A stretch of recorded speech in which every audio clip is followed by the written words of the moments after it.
When Elvis Presley died in 1977, the world mourned a global icon. But behind the public grief was a quieter question. What would happen to the empire he left behind? Elvis Presley was not just a singer. By the time of his death, he was a brand, a business, and the center of a financial structure built over decades. Homes, recordings, publishing rights, merchandise, and of course, Graceland, the property that had become inseparable from his identity. Many assumed his fortune would be divided among friends, relatives, and longtime associates. After all, Elvis lived surrounded by an inner circle and extended family. Yet his final will told a very different story. Elvis Presley named his daughter, Lisa Marie Presley, as the primary heir to his estate. At the time, Lisa Marie Presley was only 9 years old.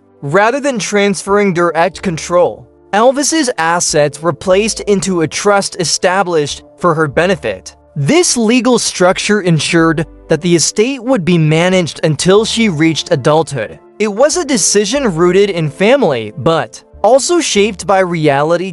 Despite the image of enormous wealth, Elvis's estate faced serious financial pressure after his death. Taxes, maintenance costs, and outstanding obligations created immediate strain. Graceland itself became expensive to operate, and advisors reportedly suggested selling the property. That moment became a defining turning point. Priscilla Presley, acting as executor and guardian of Lisa Marie's interests, resisted the idea of liquidation. Instead, she pursued a strategy that would reshape Elvis's legacy. In 1982, Graceland opened to the public as a museum.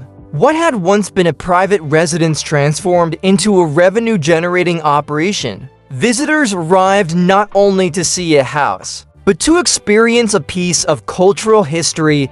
Over time, Graceland evolved into the center of a carefully managed estate involving licensing, branding, and entertainment rights. The trust created for Lisa Marie Presley became the legal foundation of that system. Elvis Presley's decision did not favor friends or business partners. It focused the future of his empire on his child, a choice that carried both emotional weight and long-term consequences. Through that structure, Elvis's name continued as a living enterprise rather than a fading memory.